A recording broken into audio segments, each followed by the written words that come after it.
all productions now are conscientious about plastic waste. So you're given these little flasks for your water. And on it, it said Chernobyl with the radioactive sign. That really confused them because we would be coming out with these flasks and we'd be going through security with these flasks with the danger radioactive of Chernobyl written on it. And they're like, what are these things? What's in them? Why do you all have them? And what about the VFX? Which companies did that? Somebody's asking Jane, you know, about who you hired to do the VFX because it looks so amazing. I think, I mean, Johan should talk about that as well, but we basically went out to meet various participants at the beginning and ended with DNEG, who are incredible. But Johan, you should speak about your relationship with them and VFX. Yeah, I mean, they were amazing and fantastic in all ways. It was very much a case of like, you're going to put down a lot of work into that and nobody's going to see it because it's meant to not be a spectacle in any sense, but purely extend our world into something that is as believable as what is there that is real. But we have a profuse amount of VFX in this show. There's so much in it and a lot that you would never even guess, but there's a tremendous amount in terms of set extensions, but also on a lot of other things. But they, you know, DNEG was really, really fantastic. I've never worked at that, you know, with people with that level, and I think they found it quite exciting also to, you know, if you're a big VFX company and you know, a dream project might be a Star Wars or a whatever it might be. This was the radical opposite of that, but on the other hand, you know, really a challenge for them as well. I think to be able to, you know, you have to erase any traces of it being VFX wherever you can, you know, and a lot of our discussions, I spend a lot of time in their screening room there and talking about, you know, philosophically how it should feel and what it should be and how to do it. So to some extent, I suppose there's an aspect of deprogramming for them because they're used to really wanting to make it into a spectacle. But on the other hand, they have to use their craft at their, you know, and as they really excel at what they're doing, it was really remarkable and incredible to see how they managed to create all these things that you know, I thought I knew a lot about visual effects and all that, but I walked away pretty stunned by their work, I have to say. How much did you have to do? A lot? Obviously you had to do quite a bit. Was it green screen or in studio, and then, or could you get some of it in camera that you wanted? Oh, of course. I mean, we have, you know, the ambition, the idea is always, if there's 3 ways to do it, use all 3 ways, you know, and ultimately what you want is always to have in-camera stuff there as well. But there are shots in Chernobyl which is 100% CGI. There's a number of shots that are 100% CGI. Blue screen, you know, nowadays it's a bit different, you know, because of rotoscope being an accessible commodity in a different way than it was back in the days.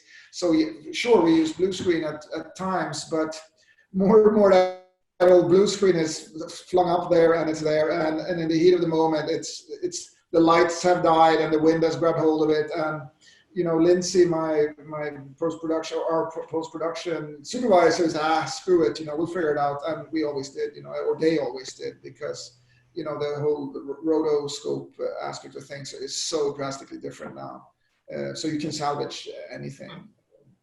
But yeah, it was an incredible journey, and sometimes I feel it's been spoken too little about. I'd agree, and it's the teamwork between Lindsay McFarlane, who was our incredible VFX supervisor, and Luke Harl in particular, our designer, worked so closely together with DNEG. And I think for people to understand quite what was built and envisioned and created was really, really remarkable, and how the pieces were put together, what was real, what Luke built, and then what DNEG supplemented and made real was really remarkable. That's the part that, you know, repeatedly blew my mind, because the seamlessness with which we combined the real with the not real. And it was very important, for instance, that we create the outside of the exploded reactor building needed to be real to a point. We wanted Johan to be able to shoot firefighters moving up rubble. It needed to feel true. And then there's a line, an invisible line where the real goes away and then begins the fake, which looked as real as the real. And then there were times where, I mean, there's somewhere on the internet, I think Dean Egg has done a beautiful piece about how they created the helicopter drop sequence. Okay. Helicopters are going over the burning reactor. We were up there on that roof with Stellan and Jared, and they're looking out.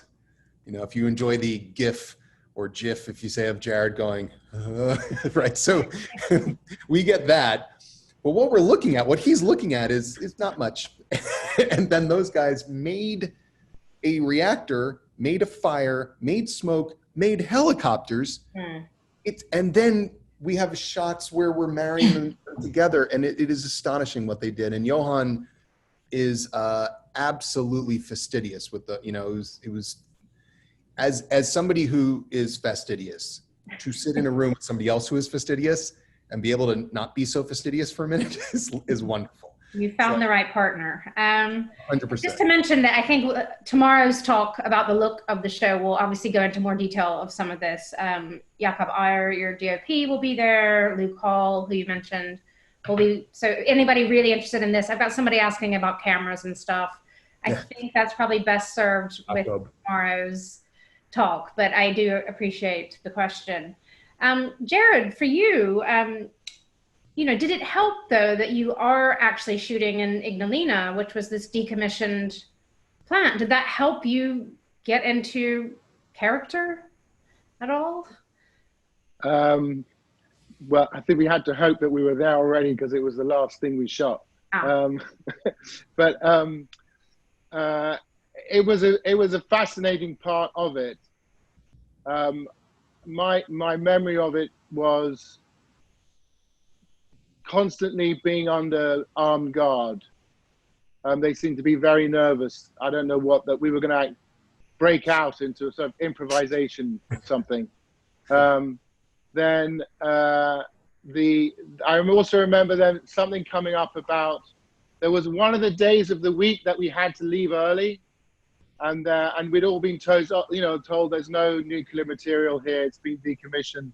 I think it was like, well, you can't, but you have to be out of here by 2 p.m. on Tuesday or something. Why? He goes, well, that's the day we take the nuclear fuel out. Okay. And then there was this other thing as well, because they were very, all productions now are conscientious about plastic waste. So you're given these little flasks for your water. And on it said Chernobyl with the radioactive sign. That really confused them, because we would be coming out with these flasks.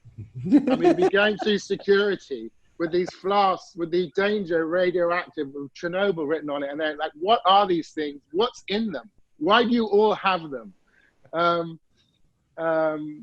I think the thing that impressed me most was the scale of the site, the scale of the buildings, and the fact that there was that serious that you were not allowed. They were very specific about where you could go, how close to the buildings you could get. You couldn't get inside the building. Do you remember there was that issue with the 2 divers who needed to come out of a door? And that was a big deal, that they were just allowed into a double doorway, just even that, to be that far inside of it. That kind of, it drives it all home at points like that nuclear power, nuclear fuel, nuclear science is an incredibly serious subject. I mean, even if you're just visiting a site, it's an incredibly serious technology. But it was the last thing we shot. Yeah. And Craig, you got to go to Pripyat or to the exclusion zone when you were writing, or before you shot, and what was that like? How did that influence you? I was in script revisions, and it's a bit of a to arrange that trip takes, I think it's a bit easier now because the tourism has gone up quite a bit, but We did visit Pripyat and the Chernobyl power plant and areas in the exclusion zone, walked around through, you know, an abandoned camp that had been, you know, where they keep where the liquidators stayed. So it was incredibly moving for me because I felt like I was walking streets that I knew. I had been looking at pictures of Pripyat and studying Pripyat for so long. And then inside Chernobyl itself, that was really just somewhat religious. I mean, I'm not a spiritual person. I don't really know what that means, but I felt something akin to it when I was, you know, standing in, you know, the pump room of reactor 3, which is right up against where reactor 4 is. So it was very moving and important to me to be able to be there.